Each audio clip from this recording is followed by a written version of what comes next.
This is the Soapbox Hero. Hey, everyone. I have Joshua Upshaw here, coming back from a technical difficulty. What were we talking about? Talking about the struggle of feeling like you're not doing enough, maybe. Yeah, or that the timeline, like I struggle all the time with, like, why haven't I amassed more of this? Or why am I not further along on this goal or this journey? Or why aren't I, sometimes I feel like I'm not getting traction. Like I can't find my footing to move to the next step or move forward. But I've been trying to remind myself that, it's one day at a time, right? Mm-hmm. You've got to be happy for what you've accomplished each day, and then eventually you'll get where you're going. Mm-hmm. You don't just, it's this part of growing up in this instant gratification world. Like, we weren't born with the internet, but we grew up with the internet. Mm-hmm. We grew up with connectivity and search engines where you could just ask a question to your computer and it just tells you. Right. Yeah.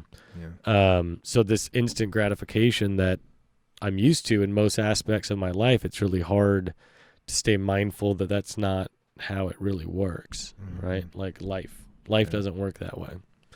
Yeah, I'm looking forward to why haven't I done this? This is not what I envisioned mm-hmm. in the future, whatever. It's taking out of the present moment.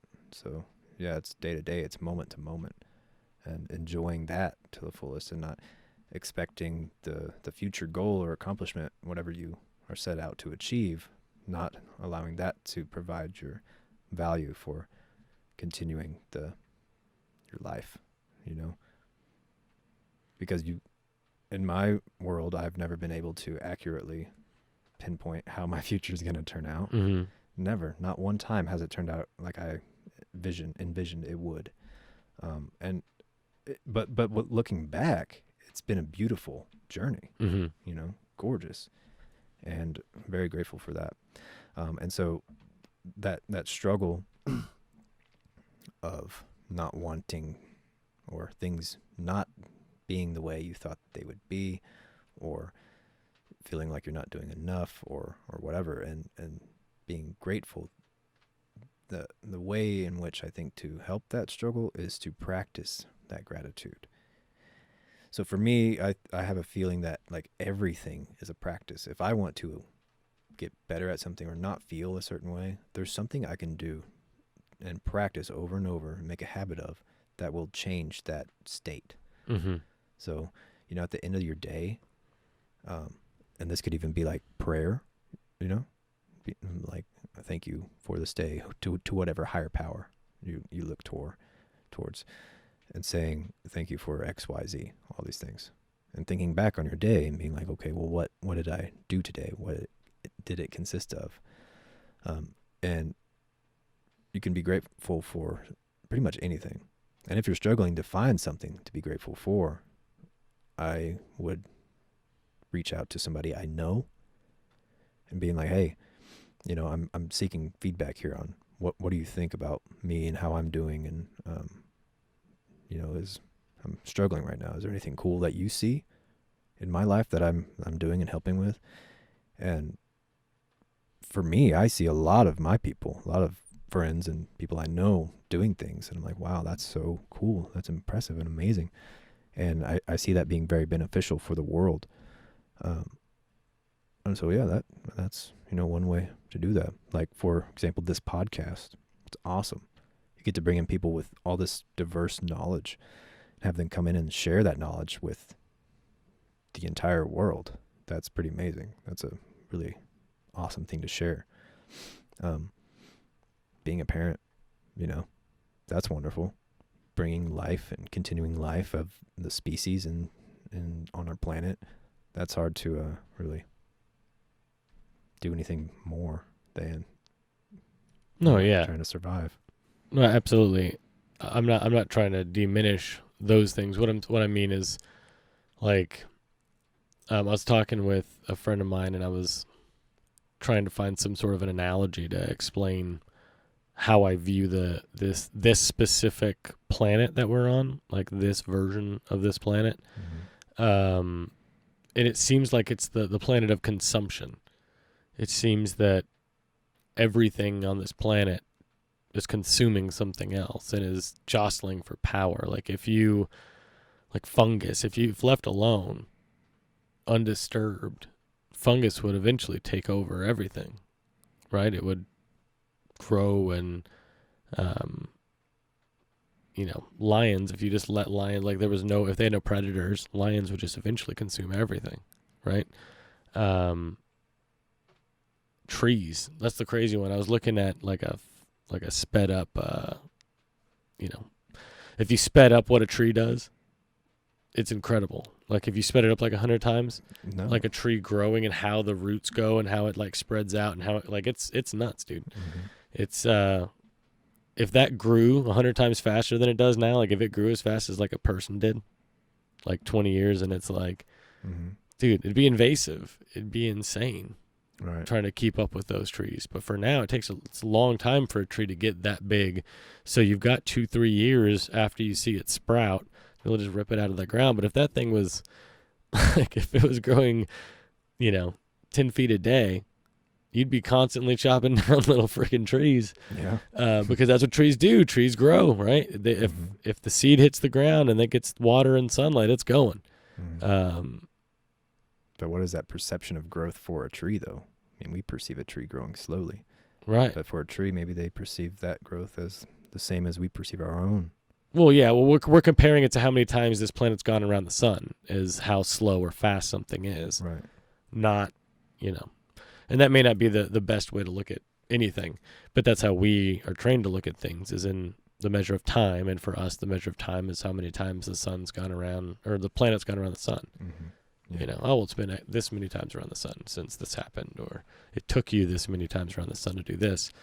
But I don't agree that that's the way that we should look at things, but that's commonly how people describe how long something took or how fast or slow you were. Was I talking to you about this the other day, where our world, or maybe even life and life force and energy, the entire universe, is not necessarily meant to be a place full of peace and harmony and tranquility and ease, but is life itself perhaps requires conflict and challenge and stress and pressure in order to exist at all. Yeah, to some level, you would have to destroy or kill something in order to live. It's like what you have to eat, right? Like Kali and Shiva. Is it? I don't know. So the Indian, I think it's Shiva, god of destruction, creation and destruction. It's like you have to have one to have the other. Yeah, no, absolutely. I think that's definitely accurate in this reality. Right. Yeah. And that's what I mean. But like everything in this planet, because of that, is programmed to consume, and that's what this thing is about. Like I spend a lot of time pondering on like what this is, why the heck we're here. Like it's a question we don't ask. It's a question we don't talk about. Mm-hmm. It's not. I think it should be on the front page of the news. Like that should be. All of our money should be dumped into what the heck are we doing? Mm-hmm. Like we're all going around playing this game. Like, oh yeah, we're part of a society, and we're like, but why? For what? What are you accomplishing in this society? Really nothing. We're not going toward anything. We're just going. Mm-hmm. Civilization is just going in a direction. Right. I think that's an interesting thing about humans.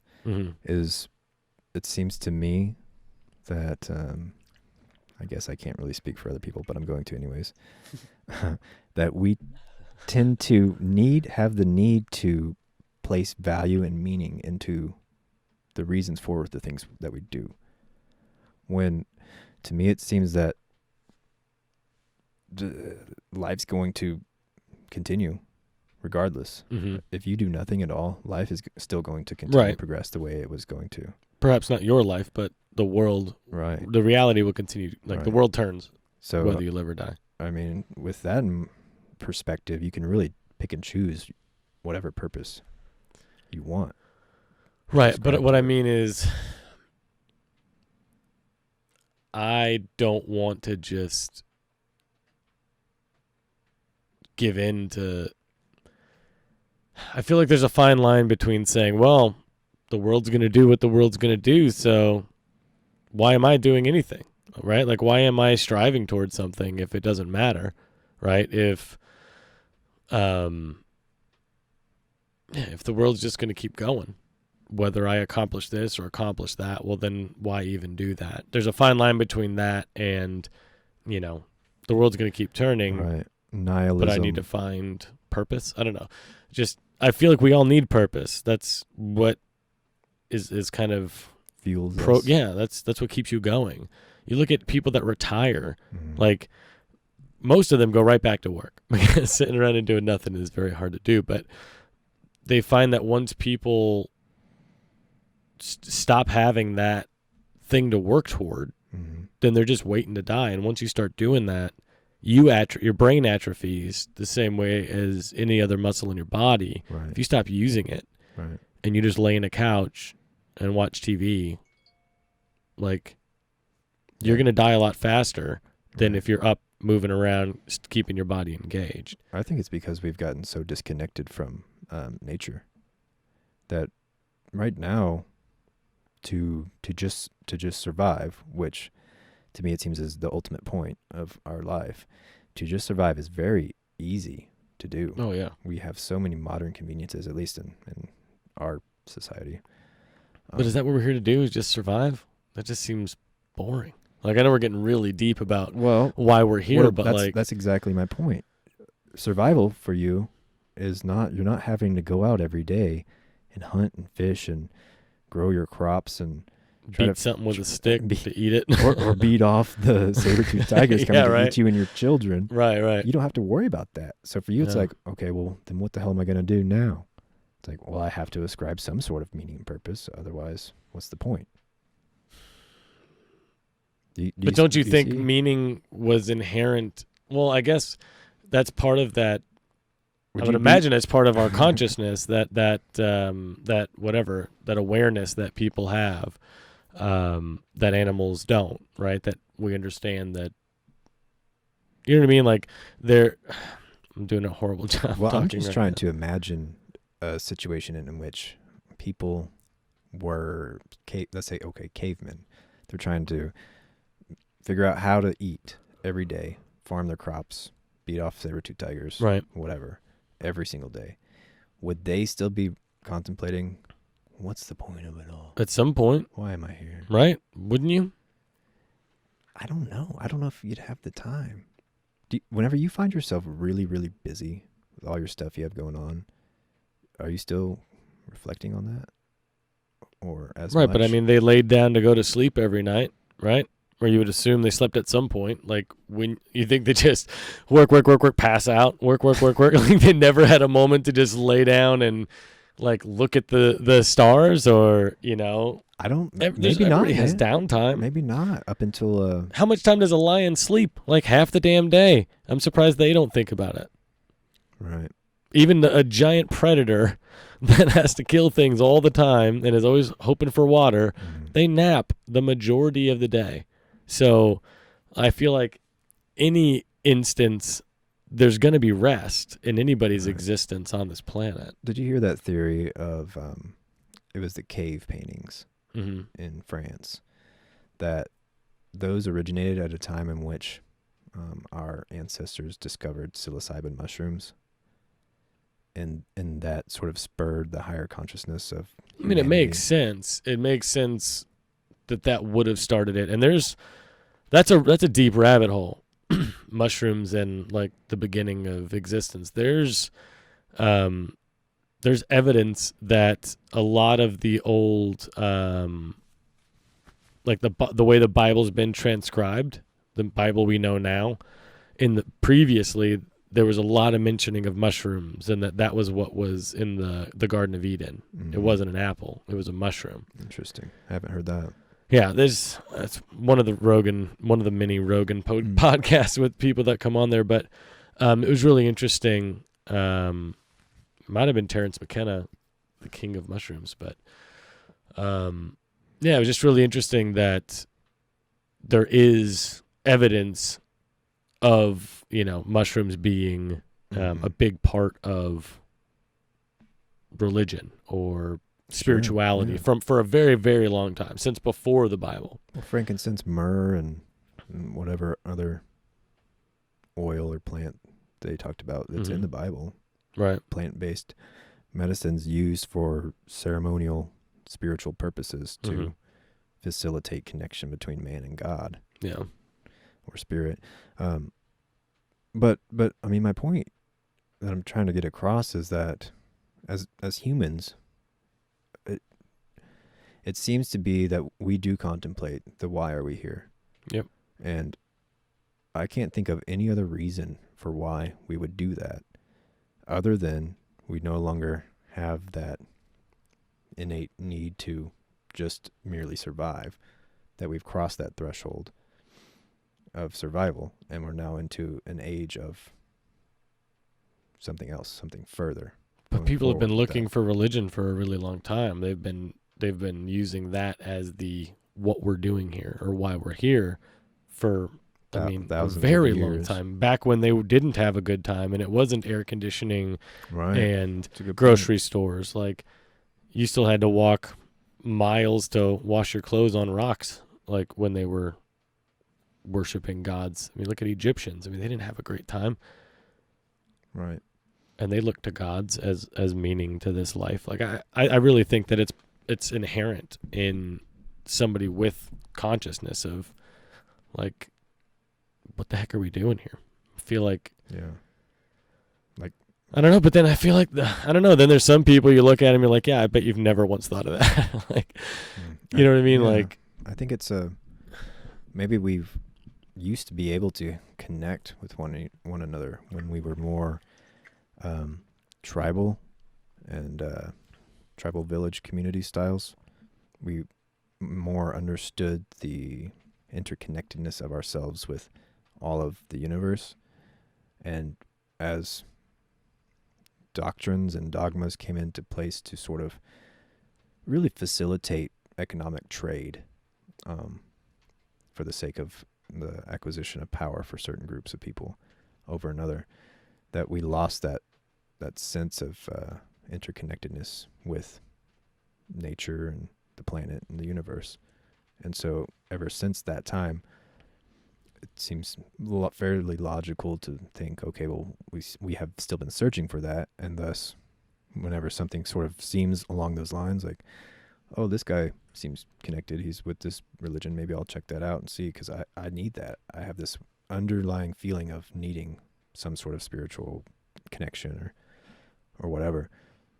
And so that might be sort of the reason why, for me, in my world. As told by. Yeah, I don't know. It's just, that's something that I find myself pondering quite often, especially during this pandemic. I feel like we all have a lot of downtime on our hands right now. Mm-hmm. Most people, even those that are working from home, you're saving time. You're not driving, to and from. You're not, you're probably not stuck on your computer for the entire amount of time that you're working from home. So even those that are still working from home during this are going to have more time than they did before. Right. You're not taking kids to and fro. Yeah. Daycares, or you're not going out to eat, restaurants, or, you're not doing whatever else as much. Yep. I'm not. Yeah, I'm definitely not. I'm definitely, I don't leave the house a whole lot. Right. Grocery store maybe once a week. Yeah. I think that's beneficial to have that time to reflect, contemplate. I think it can be.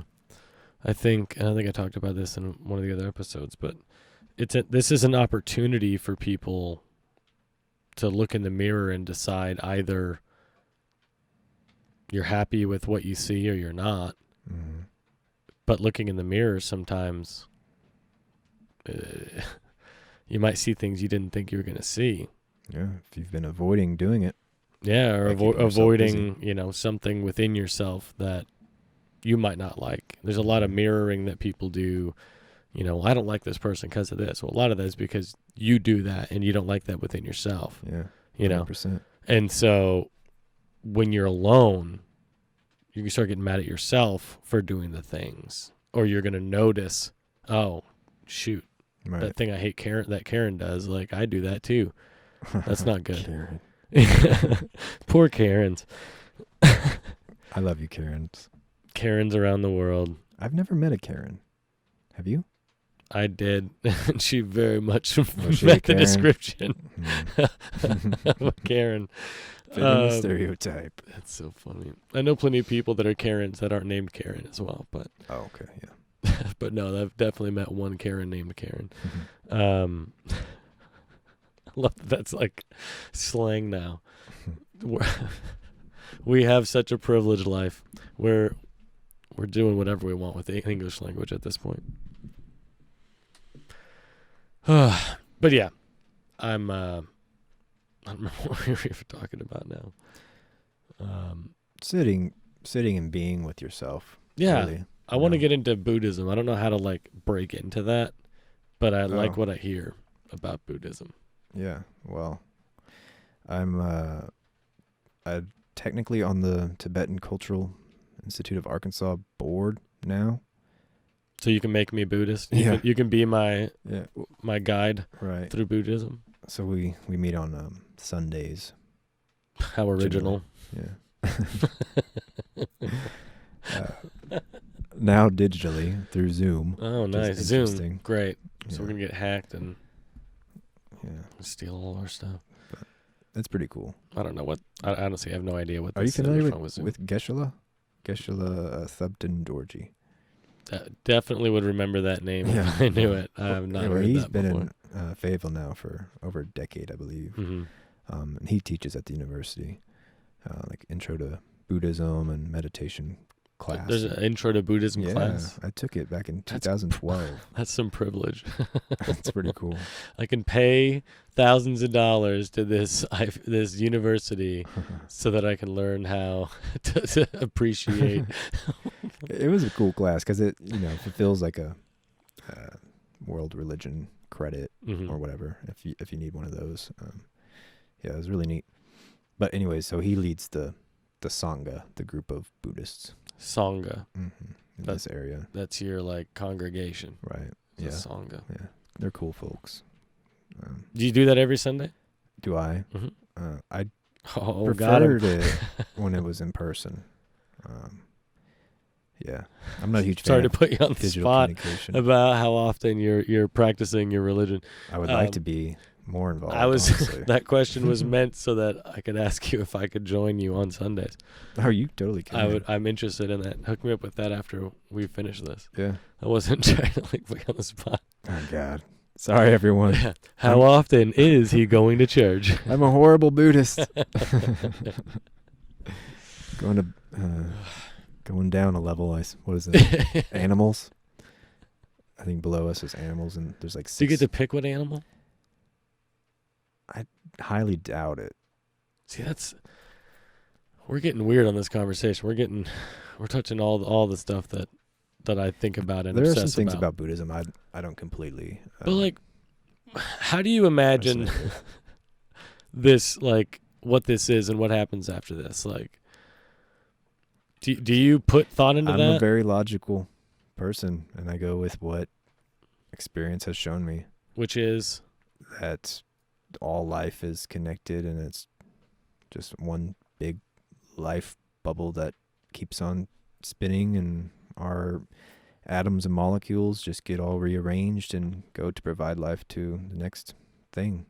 But what happens to your consciousness, to you, to this whatever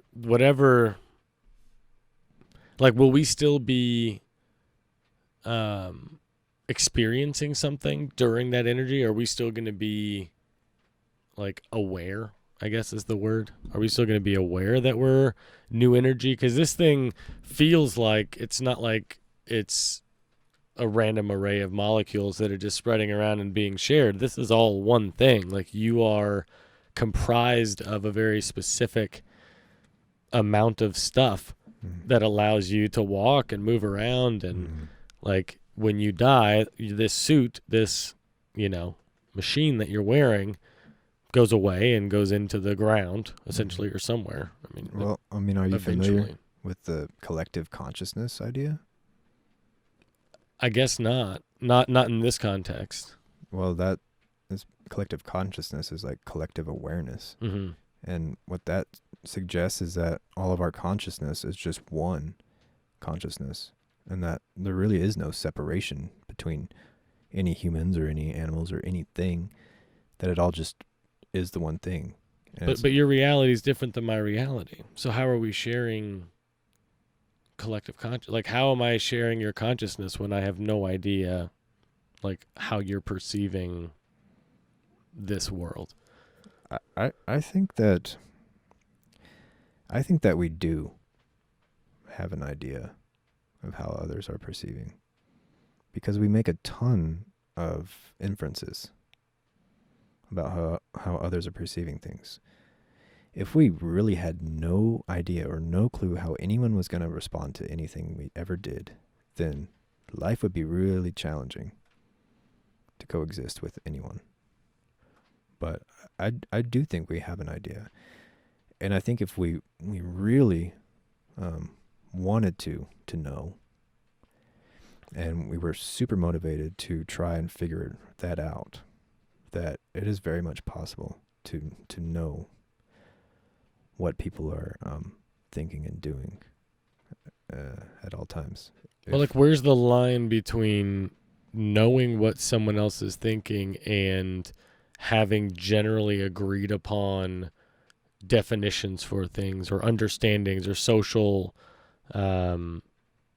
social law or etiquette of, well, this is just how you do this, and this is what happens when this happens, or just being trained into a system, because we've all been trained from a very young age to do a lot of things. Right. I watch with my kid, he'll be like, he'll ask me like, oh, hey, like, I'm going to put gas in my little car. I need a card. I need money. And I'm like, so even at 3 years old, you understand that you need money to put gas in your car.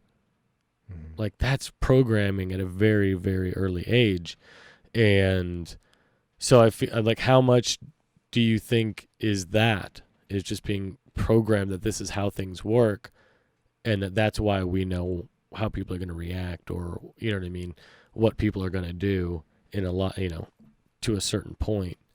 Yeah, of course it is. Of course. That's a large part of how we operate in lots of animals. Most animal species is through modeling their caregivers' actions and behaviors.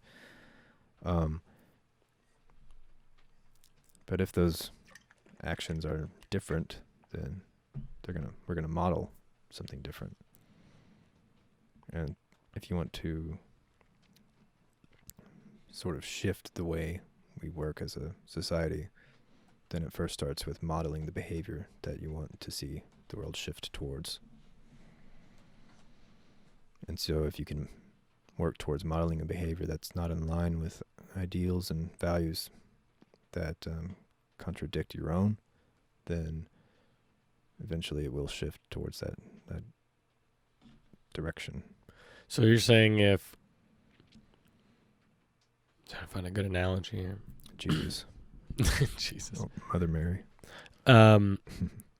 If I wanted more people to put solar panels on their roofs, so I put solar panels on my roof, that just by me putting solar panels on my roof, that's going to shift and somehow make other people put solar panels on the roof. Yes. How? It's social norm modeling. Once someone sees someone else going against the status quo or the social norm, then they start to become more comfortable with doing it themselves.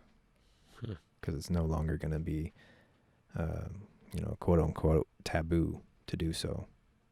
Like, nobody wants to be the first person to do something. There was some study. It was like, nobody wants to be the first or second person in a riot, but everybody will do it if there's number 6. Yeah. Like, I'm not going to be the first guy to get, like, shot in this riot. But if there's already 6 other people, I mean, I'm down. Right. Like, I'll take the risk. You know, I like those odds of maybe not getting hit with the baton if I'm only number 6 or one of 6. Totally, man. So if you can be the number 1, if you can go out and give the homeless guy $10, maybe take him something to eat, you know, shake his hand and listen to him. The 10 people that walk by you, they may consider doing something similar in the future. I wonder, since you're bringing up homelessness, this is gonna be, I wonder if that's the best thing that we could do for them as a people, is just give them money to perpetuate their situation. That's the system that we live in right now. I mean, systems can be changed, right? Yeah.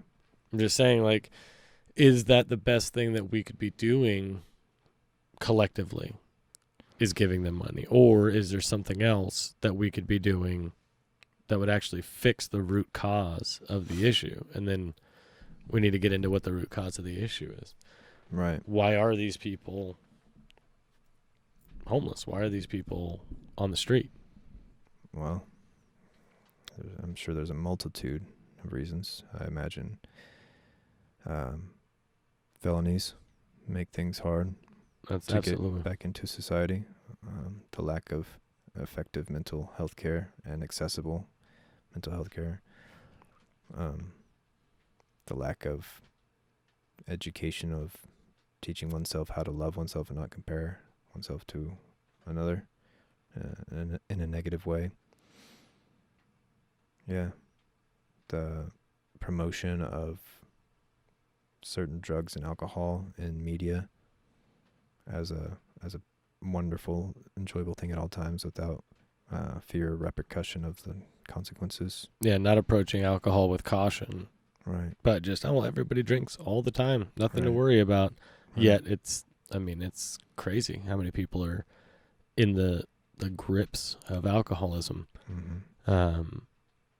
Yeah, man, telling people that they're anything less than what they really are, which is perfect. You know. Yeah. So we There's lots talked. of reasons. Those are great reasons. I feel like those are the main bullet points that I would have hit. So how do we fix those things?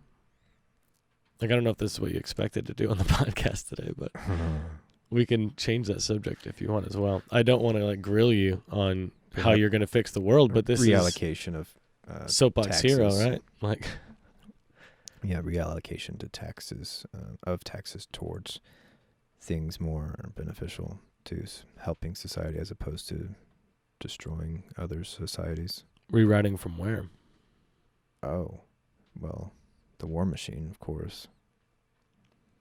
So decrease the Fear-based spending. fear-based spending. Yeah, I think it all goes down to the money, right? Because that's how the wheels turn in this society currently.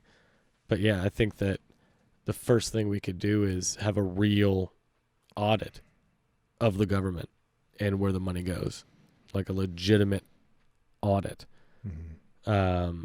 Like any business this large, because the United States is a business, any business this large should be auditing themselves, hiring 3 to 4 accounting firms and say, all right, go through my stuff and make sure that nobody's stealing money from me. Mm-hmm. But instead, they're all in on it. So they're all allowing each other to take and increase their salaries, and even though they're making ridiculous amounts of money. But yeah, there's a lot of misspending. There was something, I don't know how many years ago, but like trillions of dollars the government just lost. Like, oh, we don't know where it is. Mm-hmm. And then the next day, the media reported something else. And then the next day, like, the world kept turning and we kept getting distracted with all the new, outrages that are happening in the world. And so it's hard for us to hold on to anything that's, appalling, that needs to be fixed. Right. Trillions of dollars just gone. Oops. We don't know where that went. Yeah, man. I think, all those things that I was mentioning that could have potentially led to homelessness. may also have led to people who perpetuate the system of fear-based decisions and comparison and lack of self-love and all that. Those same things apply to those groups of people as well. And ultimately, in my opinion, it seems to come down to the fact that people aren't taught to love and take care of themselves and fulfill the needs that they have in life. So, yeah, I was talking about this with a friend of mine, and that, basing it off of the Maslow's hierarchy of needs, Mm-hmm. and there's been subsequent revisions of that, updated, but understanding that we have certain needs, psychological and physical needs in our lives, and that if we are denied those needs, there's going to be some sort of manifestation of the body or the physical experience or in our own mental space being like, hey, I'm not getting this nutrient, this need met. And so I'm going to react in a way to provide a signal or like a sign of, hey, this is the need I'm not getting met. Mm-hmm. Do you see this? You now have depression, anxiety, blah, blah, blah. What need is not being met that's leading to that outcome? So like people, CEOs, corporate executives that may on the surface appear to be, out for themselves and making the bottom dollar and all that, they may also be suffering and having like a lack of connection need that's not being met because they were not modeled that behavior by their caretakers beforehand. So yeah, I don't know, man. Just teaching everyone to love themselves and that they're not really separate from anything.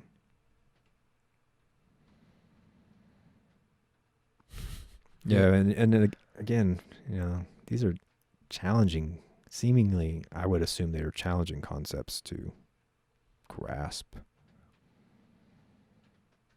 And they have been for me, too, in the past. Well, I feel like this journey of understanding is at different speeds for different people. Mm-hmm. And we're all on this path going wherever we're going, and we don't all get to the same place at the same time. And that's okay too. Putting timelines on things, I think, can be difficult. It's just another way to measure yourself among other people, which, like you were just saying, we don't really need to be doing. Mm-hmm. Hold yourself accountable to your own expectations. Right. Yeah. And that's all you can really do. If you think about what I was saying about how everything, happens for a reason, the universe has a plan for all of it, then that would suggest that, everything is perfectly designed or like a divine design. And so all of our paths, whatever they looked like, that would be perfect, what was intended to be. But you're in control to a certain extent, aren't you? I mean, you're in control of all of your decisions. Every single decision you make is yours. I mean, the thought might not be yours, right? The idea to do the thing might not have been yours, but to do it is yours. Mm-hmm. So deciding to move to Kilimanjaro, I'll keep using that stupid example, but you could move there. And if you did, like, you decided to do that separately, whether that was supposed to happen, like, who's to say? Right. But you can decide to move there or not, or do something else, or whatever. Right. Like, I feel like you have a significant amount of control over your environment and how you experience this world. Like, you have so many decisions that you could make, and different decisions would send you in different directions, and would change your reality significantly. Just moving to another state.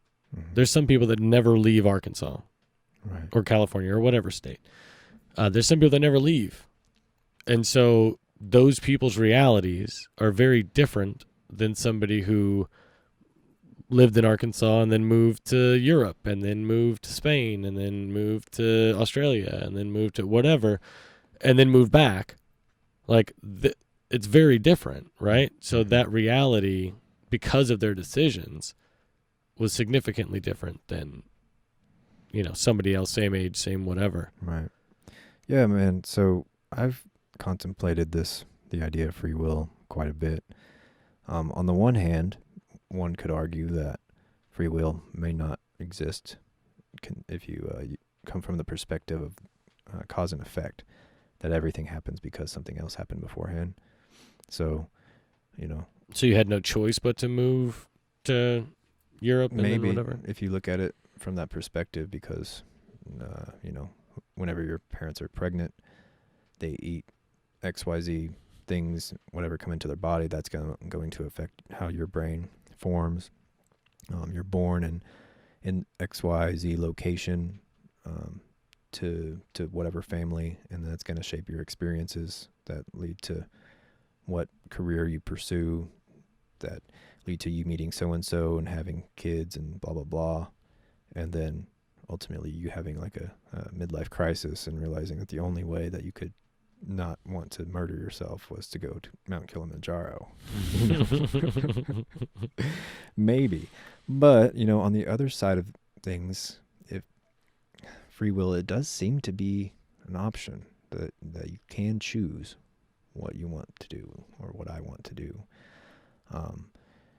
At least it seems that way on the surface. But I mean, give me an example of something that you cannot do. Like, what is something that you are prohibited in this reality from doing? There's nothing. There's nothing that you cannot do, like, if you wanted to. Physically impossible? What I mean is, or there's nothing that's restricted. Like experiences I wanted to pursue. Right. There's nobody out there saying you can't experience this thing. There's nobody saying you can't skydive. There's nobody saying you can't run for political office. There's nobody saying that you can't do anything. I can't be president until I'm 35. Right, but you'll still be able to. Yeah. There's nothing stopping you as long as you meet the requirements from doing it. Mm-hmm. You know what I mean? Like, so how do we not have free will if there's nothing that you can't choose to do? So this is an interesting idea I had that I've been thinking about lately, and it's that if you think about intuition, and I don't exactly know what intuition is necessarily. To me, it seems like inner voice, or even the collective consciousness, or the voice of God, or whatever, that you can choose to listen to that or not. And in my experience, if I choose to not listen to it, it's going to lead to a negative outcome or result. If I choose to listen to it, things tend to flow smoothly and go the way they are supposed to go. And so to me, what that suggests is that, sure, you have free will, but if you choose to go against the predestination of the universe, that things will not work out well. Or it's going to be a lot harder of a road. Right. Because you're not Much choosing the road that and you're supposed to be on. Right. Yeah, so I feel that, like, right, I resonate with that a lot. There's been a lot of things that I equate it to, like, trying to force a puzzle piece. Right. It's like, no, it doesn't go there. Stop trying to put that there. It's gonna look because horrible. It doesn't work. Yeah. Like, stop it. And when you're trying to force a puzzle piece, like, you're going to meet resistance, Mm-hmm. right? If you're trying to make that work, it's just not going to, because it's not supposed to. Mm-hmm. There was something, I mean, I try to look at a lot of things that way as much as I can. Trying to see the fortuitous nature of what this is. But, like, things are provided. I don't know about you, and this probably is super white privilege-y to say, but, like, I don't think I've ever encountered a situation where things didn't work themselves out. Like, it may not look the way that I wanted it to look or that I thought it was going to look. But in the end, everything was okay and everything just worked itself out. Like, there wasn't a reason to panic or, consume myself with dread over, oh my gosh, what's going to happen? Because everything's just going to work out, and whatever it is, that's what it's going to be. And then you have that now. And so you move forward with that, right? Like you can try to adjust and modify what that might look like depending on how much of that's in your control, but that's just what it is now. And so now you move forward with that, or you don't, but you know what I mean? Like, yeah. And I think it's, for me, feeling like I had some say or control over how things were going to work out, or thinking that things were going to lead, or the outcome was going to meet up to my expectations. And then if it didn't, then I would be distraught. But then as I've gotten older, I realized that that's very rare for things to ever turn out exactly the way you expected them to, if at all. And so, yeah, it just comes back to that, like, do you ever get that like overwhelming flood of just like, well, F it then. Like, what was this all for then? Why did I even do this? Like, I put all this in, like, that. God, I was talking about indulging in those types of emotions. Yeah. There's something, it feels really good. Like when someone cuts you off, like when you're driving, to like snap and just be like, let them have it, or whip back around them. Like there's something so fulfilling, and it's gross, right? Like it's a gross like pleasure. Well, I think societally we're told to think it's gross or bad, but for me it feels kind of gross, like afterward in retrospect, like when I get home and I'm not like, because it's never just the guy cutting you off, right? Like you're already, typically that's not the first straw. End of the day, you're tired, you're hungry, you're dehydrated, right? Whatever, yeah, work sucked, whatever. But like when that happens and you like get that victory of like, well, F you, man, like you don't get to cut me off, I'm gonna cut you off, like.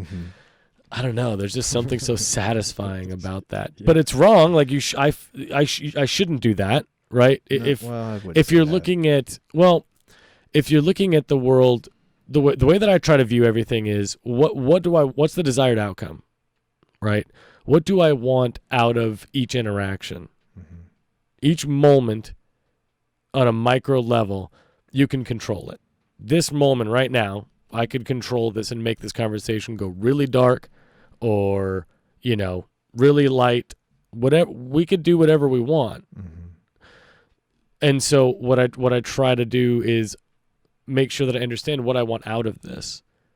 What do I want to accomplish here? What am I trying to achieve? Because until I know that, where am I going? I don't even know. Like I'm on cruise control and I'm not watching the road. You know what I mean? We're just going forward. We don't know where. And so I don't want to bring up this example, but there was a family member. I didn't like the direction that things were going with that family member. So I took a step back. Like, okay, we're getting further apart. That's not what I want. I don't want us to get further apart. I'm upset about this thing, but I don't want us to get further apart. So my actions weren't mirroring what I wanted. I was pulling away. I was withdrawing. I was doing the easy thing, which is, well, I'm just not going to deal with it. Right? I'm not going to answer your texts. I'm just going to ignore you, because then there's no conflict. But by doing that, by avoiding that person and not responding to them, is that bringing us closer together? Definitely not, right? But I don't want us to be further apart. I'd rather us be closer together. So changing your actions to meet what you want to accomplish. So instead of not answering or responding to that person, I reached out to them, expressed that I, was upset, and that if we're both seeking to move forward together, then we need to probably sit down and talk so that we can express how we feel about the situation, hear each other, and then potentially move forward, or not, but at least then everything's out. Right. Sounds like you were following your intuition on that one. Yeah. And would you say? Well, I don't know if that was intuition. I feel like that's just analyzing the situation. Like if I don't respond to that person, then they're not going to talk, like then there's no connection. We're not going to be connected. And I don't want us to be disconnected. So I don't know if that's intuition so much as trying to be very analytic about what I'm doing and make sure that I'm very on purpose. You know what I mean? Not just going, having a direction that I'm going. Maybe so. Because that's the thing I struggle with is this fire of, okay, like, we've got to do this, I want to go here. But I don't think it's a bad thing. I think it's gotten me places that I wanted to go. Yeah. Well, I think everyone's intuition is different. For some, I think their intuition guides them to not having a schedule. And well, what is intuition? I was going to ask you this before. Your definition, because, I mean, intuition is a word like spiritual. Like, it means different things to different people. So when you say intuition, how does that manifest in you?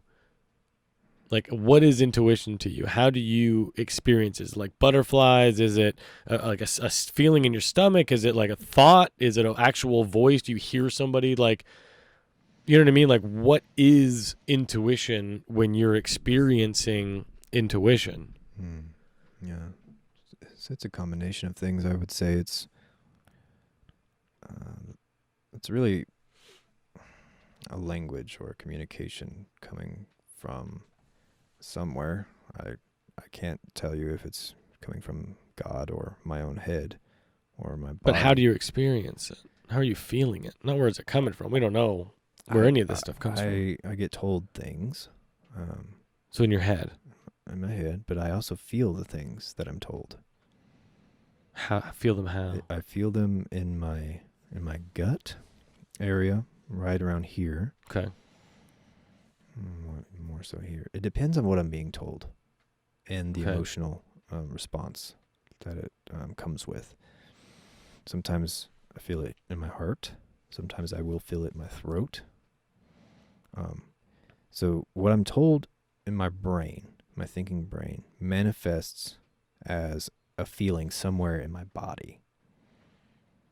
So I guess it's kind of like a double signal for me. And what I found is that if I can tune into where I'm feeling it in my body, then I can tell, if that's coming from my intuition or something else, like I don't know, societal programming or mom or dad or whatever. Interesting. So, for example, the other day, I did not listen to my intuition. And what happened was I was getting my things together because I was going to go upstairs to my workspace to get on the computer and do all the stuff. So I was getting like a drink, a food, whatever work material I needed. And I had like my hands full and I was like, I just need to get to work. I need to stop getting all this stuff. But there was a napkin or like a cloth rag on the counter. And it was like something told me I needed to get that. And where did I feel it? I think I felt it right here in my gut. And I didn't. I was like, that's ridiculous. Your hands are full. Why? You don't need a rag. You can come back down and get it. Right. And so I start, heading upstairs, and I have this glass of some red liquid, cranberry juice or something, maybe wine. I don't know. It's just a glass of red food coloring.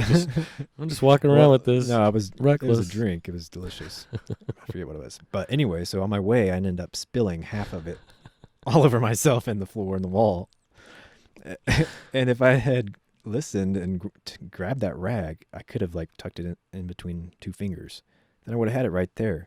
And I could have caught a lot of the spill, So I had to set everything down and go and grab the rag and then come back. See, that says a lot about the way that you think. Like, my initial thought would have been, how could I have prevented the liquid from spilling in the first place? But you were more, your mind went to, I should have been able to clean this thing up. Like, it was gonna spill. It's okay that it spilled. I should have just been ready to clean up the mess. But my mind would have immediately gone to, well, damn it, why did I spill this frickin' drink? Like, I shouldn't have done that. And then I would go back and try to figure out, well, why did I spill it and what was the issue? But your mind went back to, why didn't I grab the towel? Well, That's really interesting. I know why. I spilt it because I was rushing and trying to lock the door with one hand and like being on my Take two trips. big toe. Take 2 trips. That's the Men moral. don't take 2 trips, Ian. You know that.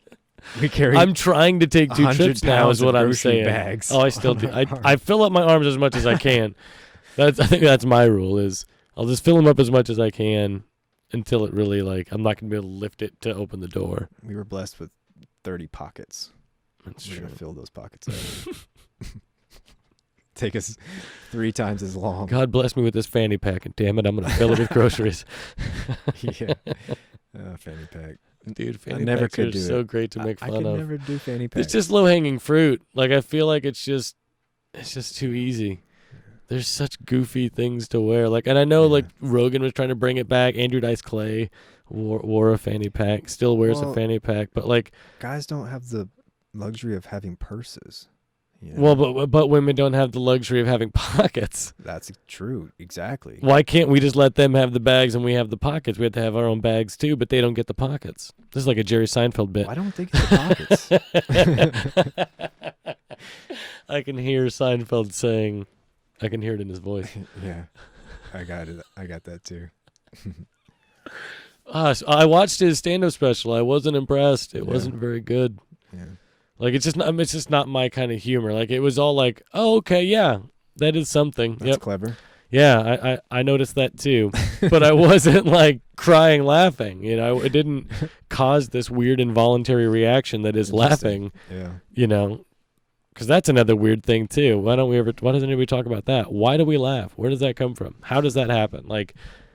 And for some people, different things make them laugh, right? Some people laugh when people fall down. Some people don't laugh at that. I certainly do. I think it's hilarious when somebody falls down. But some people laugh when someone farts. Right. Oh, yeah. Farts are great. Doesn't. Yeah. I'm trying to teach Brody to laugh at farts. I mean, I laugh. They're great. Well, I think farts are great. It depends on the fart. Okay. Let's talk about farts, Joshua Upshaw. No, but sometimes I'll be like... Give the people what they want, man. Let's talk about farts. Right. We'll get more likes. But others, you know, maybe like a fart researcher. That's maybe they don't find it so humorous. They're just like, oh yeah, that's a result of indigestion Fart from researcher. the material compounds of this legume that worked through the digestive tract and produced this pocket of air as a result of this chemical process. Man, that's the best business card ever. Fart researcher, man. Trying to win some lunches. Fart researcher. Taking the fun out of farts since taking 1997. Taking the gas out of the fart. Dude, that is hilarious. A gas researcher. Dude, farts are funny, man. I hate. Why is that? I hate that as children, though. We were so embarrassed and we were so programmed to like, don't fart in front of girls, man. So you're like hanging out and you've got to let one go, and you're like the most uncomfortable you've ever been trying to keep that fart in. Right, it's That's bad for the health. But I mean, women deal with that too, right? Women aren't allowed Totally. to crack one in front of a dude. Women aren't allowed to like not have their hair done and have their makeup fully done, and there's just so many things that. That's crazy. We're trained to not be authentically ourselves for the sake of the approval of someone else. Yep. Going back to not loving yourself. Ultimately, You're which seeking helps us love approval through ourselves. someone else instead of finding it within yourself. Right. And finding someone that appreciates you for Right. But that's all I was ever the person shown. you love, yeah. And so it's hard to kind That's of go against interesting. that. See, I've never been shown that. What? Like, it's okay to be yourself. No, that I'm saying the opposite. Oh, okay, yeah. all yeah. I was ever shown as a child was you needed the Yeah. external forces for your own self-worth. Oh, and absolutely. approval. From material things to, the keeping up with the Joneses, as they say. Like, Right. well, what kind of phone do you have? Or what kind of shoes do you have? Like, My there's- husband is a doctor. yeah, right. And I have 3 awesome kids. They're in college. And Yeah, and Jimmy, is captain on his baseball team. What's your kid? Like, there's so much just dumb crap like that. right. And in reality, we're all the same. We're all Well, and what I've noticed, just coaching in general is there's a lot of people living vicariously through their kids. There's a lot of people like kids are an investment, man. yeah, They change your world around. it I is. hear. They're the future. That's what I hear. So yeah. What were we talking about? I have no idea. Cool. What time is it? 6:48. What time did I get here? I don't remember. 5 something?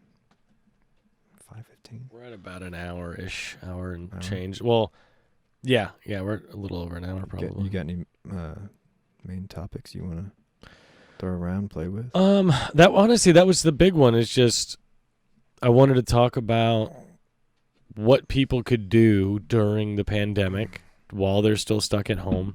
What can people do to stay mindful? Like, what are some practices that people could do to, like, so the idea of Thanksgiving, even though it's got a really gross past, but from what I understand, the idea of Thanksgiving is you're supposed to bring people together, the people that are important to you, and be thankful for what we have, right? Like, that's how I celebrate Thanksgiving, is try to be thankful, try to appreciate what things you do have, what you have accomplished in your life, and what you do have going for you, instead of always looking at what other people have and that you want that and that you wish this was better. Or because there's so many things.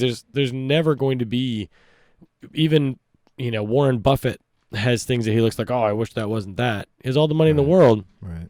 But even he experiences the same feelings that you experience, right? It's just different. It's different things for them than it is for you. But I think it's really important just in general, to be mindful of the things that you do have and what you do have going for you, not what you don't have, right? Being appreciative and grateful for any accomplishments, no matter how small, that you have accomplished. Because if you get tied down into what you don't have, that's just, that's a slippery slope. Totally, man. So I can speak from my own personal experience with that this semester in school. Like, I had intended to travel and go to this conference and meet a lot of new people and researchers and form collaborations and network, and also to finish up my master's project, collect all this data, have these amazing research findings. But because of the coronavirus situation, all that was put to a halt. I had to totally shift all the accomplishments I had expected to achieve. And so I was feeling really down on myself, and I felt that I was, not being very accomplishing. I wasn't being productive. I wasn't doing what I thought I was going to be doing. And so I was beating myself up about it, and I was angry because I felt like my power to do those things was taken away from me. And so at the end of each semester, our department has us write up a list of accomplishments, things that we did throughout the semester, to evaluate us, make sure we're on track and all that. And in doing that, I discovered that there really was a lot that I did, and there was a lot of benefit that I got from the things that I did get to accomplish. And even the preparation work to do all the things that I was expecting to do was beneficial in a lot of ways. And so, yeah, anytime I take a moment and think about what I've done and what I have and all those things, what it does is it creates a moment in my cognition where I don't have the room for a negative thought to be. Because my mind is focused on the positive. And so just even having that space, if that doesn't last for a long time, that's okay. Just having it there for a little bit of time. So what can people do to get started? Because I don't think very many people would say that that's how they operate.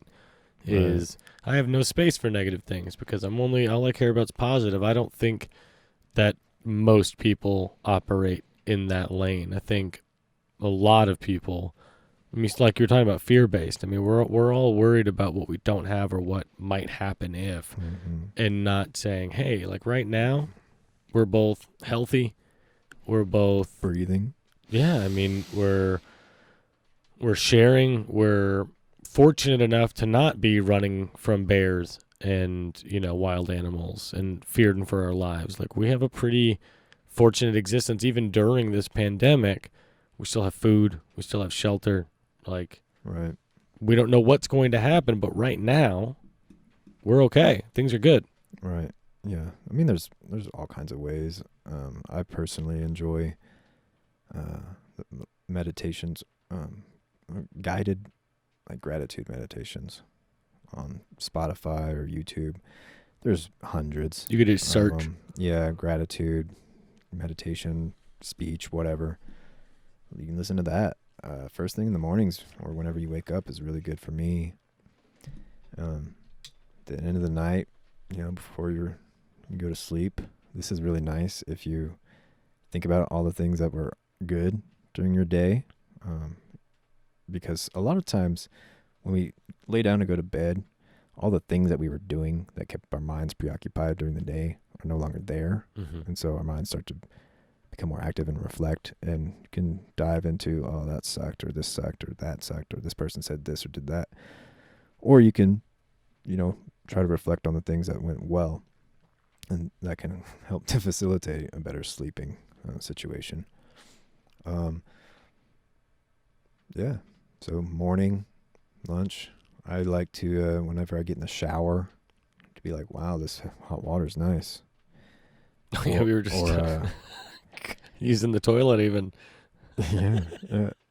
If you ever experience a bidet, that's pretty nice. Yeah, or pooping outside. Right. Yeah. So what I've tried doing here lately is using the restroom outdoors, going outside.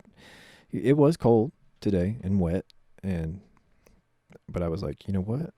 I'm so grateful I have these big coats and clothes to keep my body warm. I can go outside and experience the birds and,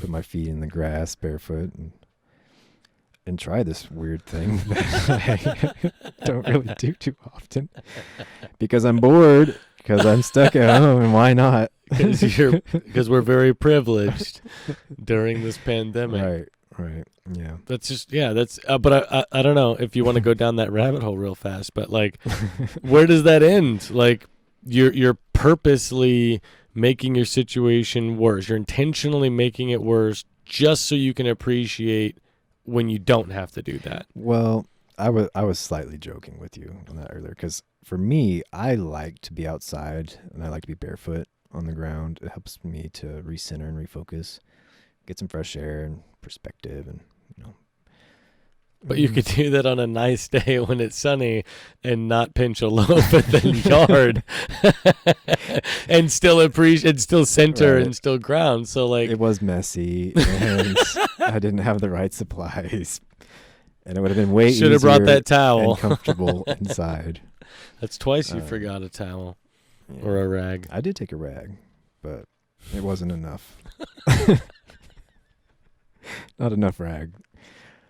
It was very small. Do you see what the pandemic is doing, folks? You were stripped of your ability to run your lab and run your experiments. So now you're running your own experiments in your yard. Exactly. Yes. Your own appreciation experiments. You can take the scientist out of the lab, but he's just going to be in the yard taking it. But you can't take the lab out of the scientist.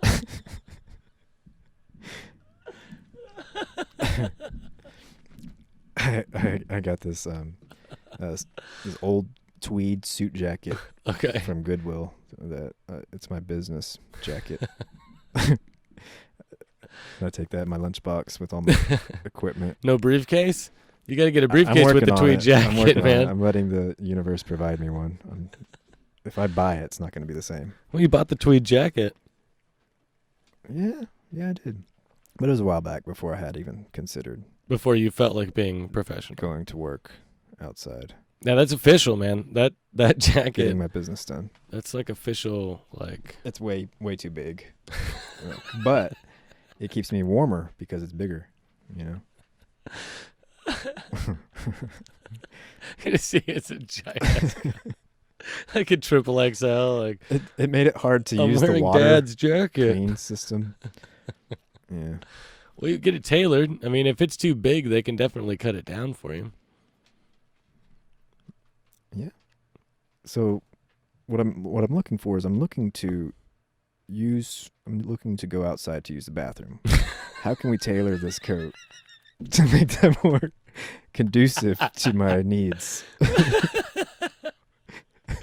I figured the coat was to compensate for tired the of fact that pooping it's inside basically all the time. turning into a freaking an outdoor like barn animal. But at work, you can't have that perception. You can't be like, "Hey, I crap outside, guys." Like you have just a white T-shirt that's stained that says "I crap in my yard." I don't want to work there then. If I can't be myself. Wow, I didn't realize that the U of A campus was so understanding. It's so restrictive, actually. I would imagine. It's a conservative campus, you know. Well, we're in a conservative area, man. Yeah, We're in a very conservative area. There are no signs that say no pooping on the lawn. It's not in the student handbook anywhere. It has to be. There's got to be enough frat students that have taken dumps on the lawn. There has to be somewhere. There has to be a rule. It's an exposure thing, probably. Ooh, I could petition for some signs, some secluded areas. Private poop zone. A private pooping patio. It's against my religion to use the restroom indoors. Man, I want to figure that out. We'll have to cut this because this will be evidence of our collusion. But I want to create a religious institution that we can start, trying to enact the changes that we want to see, and we can just slide it under it's our religious thing. Would we have to agree to them? There would have to be a board, I imagine, because it would have to be a nonprofit. Yeah, not have to be, but yeah, I don't think very many of them are not for profit. I don't know what the Catholic Church officially, their IRS status, but I doubt it's nonprofit. Yeah, but that would be cool. But because there's a lot of, I'd like to be able to hold ceremonies to a certain extent. I'd like to be able to, if somebody wants to do a spiritual journey of sorts, I'd like to be able to have a place that's safe for them to do that, safe from scrutiny, safe from judgment. It's not hard to do. I want to do that. I want to create something like that. It's not hard. You need a group. I think you need a board, and then you need some sort of written statements or mission statements. I think that's about it.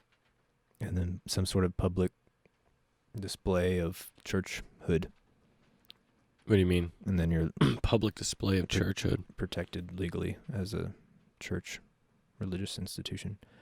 Yeah, just saying somewhere online that we're a church, or a sign or something. Just put a stick in the ground with a piece of cardboard. We're a church. We are church. The letter R. We are church. I just put church. That's all it takes. Yeah, it's not a lot actually, just because of our Constitution. It has a lot of protections for. Well, fun religions. Fact, I don't know if you've counted on the way from the highway to my home, but there's churches. 10 churches on the way, right across the street. Yeah, it was all just a bunch of them. Dudes who wanted a church because they wanted things to go the way they want them to go. Yeah. Well, they're taking that step of trying to create the world that they want to see, right? Well, they were all one church, and then they're like, I'm not really into that. It's I'm going to go make my own church. Just like we're doing easy now. To do, yeah. So, if we started a church together. Which we're going to. You might not be no pressure, interested in the whole pooping outdoors thing. But I would be. So I'd be like, okay. We've got to have that in our scripture. I'm going to create my own poop church. And you can just have your own heated bidets over here. Dude, I will campaign on the heated bidet campaign trail forever. It's amazing. Bidets are great. Dude, I love bidets. Just the heated seat, man, it's really nice. I'm not that. Jealous of you at all that you're cold as shit this morning trying to poop in the yard. It was cold. It was very cold this morning. Yeah. It's not even winter, but it was 40 degrees. It was smelly too. Really bad. But Anyways, yeah. Oh, I got a bidet, but it's one of the attachments. And you use it in the yard. No, Put that'd on be your garden. sweet. He's like, my bidet is my garden hose. You just spray your garden hose up See, your ass I outside. need to figure something out there because Dude, that's like $5. You get a little. I just need a more pressurized water system because pouring it out of a water bottle down my butt crack's not really working out. It gets all over my pants and squeeze it really hard so it shoots out. yeah. You just take a knife, you stab a hole in the top of the lid of your water bottle, and then it's like a little squirt gun. You just go down there. That would keep my water flow lower too. Yeah, you less waste. Yeah, to save more. Never water. mind all the plastic, but All right. Well, I'm thinking like just water hose with like a pressurized little release thing. Something. I just the image, man. If you back there with just the one you squeeze it like water that would like blast leaves and blast petals off of a rose. You're gonna spray your butt with that. Like, it's not gonna feel good early in the morning when it's cold. Knock ticks off. So high pressure. Pressure washer. Man, please record it. If you do that, like, please record it. What? My pooping? No, the aftermath is you try to hose yourself down in the yard in the It's first pretty thing in humorous. the morning. The system I have now is pretty damn funny. Yeah. I'm working on it. All right. You're just descending into just a completely uncivilized man. Primal just living, pooping dude. in the yard using a hose to spray your ass. Like, primal living. That's wild. Cities are... Civilization's crumbling. Well, civilization is like making us into some weirdos, that not want pooping indoors weirdos that want heated seats and shaving our faces. We just gotta let it all grow. But again, that's it's civilized to shave your face. Like, you want to just be this wild grizzly man. Yeah. There was something I was listening to. They were talking about, like, I didn't read it, but they were talking about why politicians started shaving. I think in the past, like, they had beards and stuff, right? Well, they also used to wear wigs because of their syphilis. Oh, was that what it was? Yeah. Healthcare got better. Yeah. That was an interesting time. All the judges, like, had the big wigs. Like, the bigger the wig, the worse the syphilis. Really? Yeah, there's people with, like, holes in their face. It was wild. Ugh. Wild time, man. Grateful for what we got now. Yeah, I'm glad I don't have holes in my face. That would suck. Or wigs. Giant gray wigs. Those man, I don't. And some women choose that. Like, there's some women that are just like, the bigger screw the wig. it. I don't want to deal with, like, my actual hair. I'm just going to wear a wig every day, all the time. That would be so hot. Ugh. And itchy. Dude, your hair, like, I can't. For the sake of beauty, right? And right. approval? I guess. I don't know. I don't know. You'd be the... Why do they do that? You'd be the one better to answer that question than me. I can't go there. Oh. Not while they're watching. While they're watching. Not while they're listening. Plug your ears. Yeah. But yeah, vanity's a big thing, but I think it's more of a social construct than anything at this point. From at a very early age, like, I see this with the athletes that I coach that are 13, 14 years old, and they're coming to practice, like, with makeup on, and I'm like, you're a kid, you're a child. Like, why are you being taught this early that you need to change what you look like? It's modeling behavior. Mom just does it. And the earlier, and kids want to do it earlier and earlier. Like, there's kids, 5, 6 years old that are their big sisters are dolling them up, and like, it just it's not every kid. Ever kids perpetuating. Great guides, great parents that are like, hey, you're perfect how you are. I think that's the rarity. You don't need to do this. I think that's the minority in society right now. Seems to be the case. From what I can see, from my vantage point, everybody's wearing makeup all the time. Using filters on your pictures. Like, we're so afraid of being ourselves, like, unapologetically. Totally, I'm looking, scrolling through social media and scrolling through different, social apps. Mm-hmm. There's people that are just they're pretending, Sure. right? They're they'll say, oh, I'm unapologetically this, you better be prepared for this, but like they're still not completely honest Right. about who they are, Right. right? They're not Yeah. just, I am me, this is what I am, this is what you get, take it or leave it. It's They're I don't know. not modeled that, and that's one thing I've been trying to do lately is go with my intuition, go with the flow more, and to be more authentic with myself, and to share that authenticity a bit more with the world. Hopefully, to provide some sort of inspiration for others to be like, "Wow, that guy's weird. What the heck is he doing?" And then be like, well, maybe it's okay to be a little weird Right. from time to time. My actions are, in general, pretty intentional. The things that I do, my weirdisms. Yeah, it's fun. And also, it's fun to just be myself. Yeah, it's freeing. It feels it feels right. You know what I mean? It feels weird sometimes just letting yourself be like not care who's looking. Right. That Yeah. that adage of, dance like no one's watching. Like you should be living like no one's watching because who gives a shit, right? Like who cares Totally. if somebody else is watching what you're doing? But we still worry about that. Like Sure, that's yeah, just I do from time to time. I was raised that way. But it doesn't seem to really serve me. right. Sometimes it does a little bit.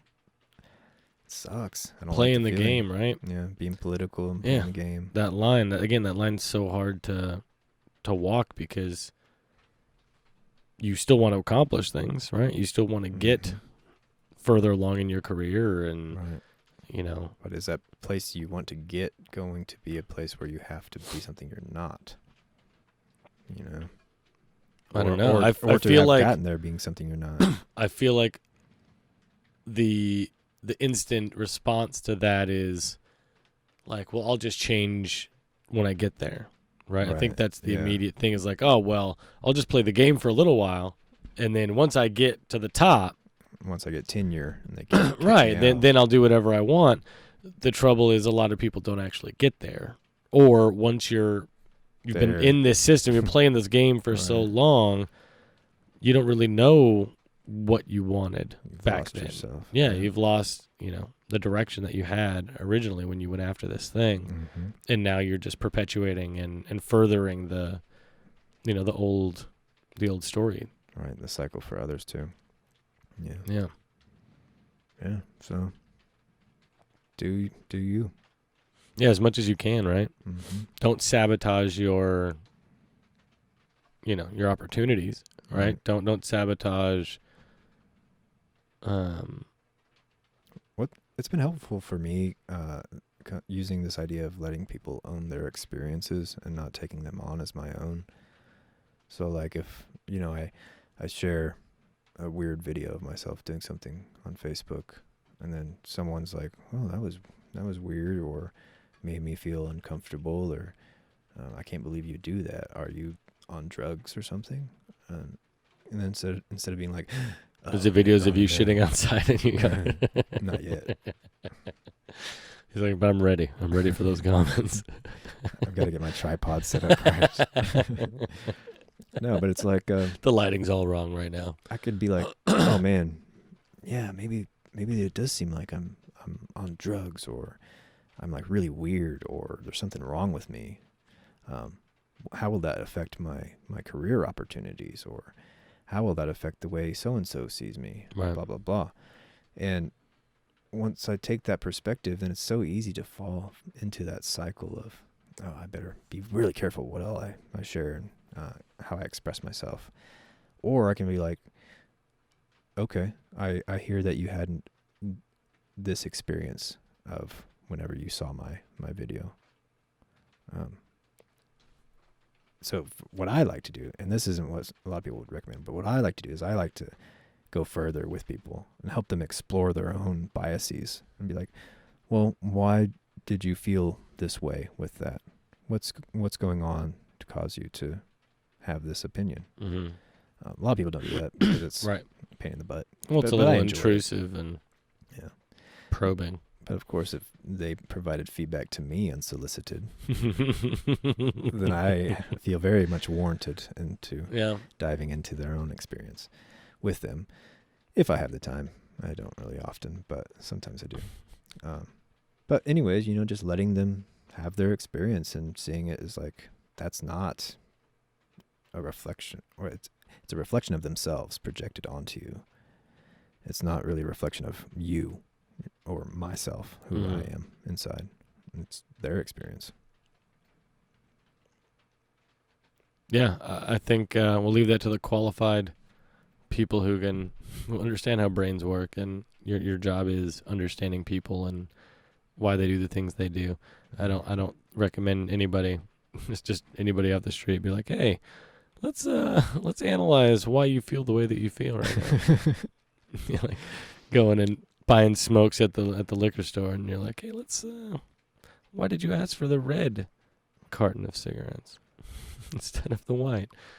That's a good question. Let's talk about your childhood. Like, let's calm down, dude. Selling cigarettes, that's not appropriate. Guy that I made up. I don't think he would have that job long. Like, give me the cigarettes right now. Or it'd be a really popular liquor store. Maybe people that's how they want to get their therapy is. People want to be listened to, man. People noticed. Do want to be listened to. Clearly, people make entire careers out of it. Some people spend several hours on a Tuesday night. Yeah. Cool, man. Well, that's a great place to leave it. We wonderful. Want to hear ourselves talk, and we want to be listened to.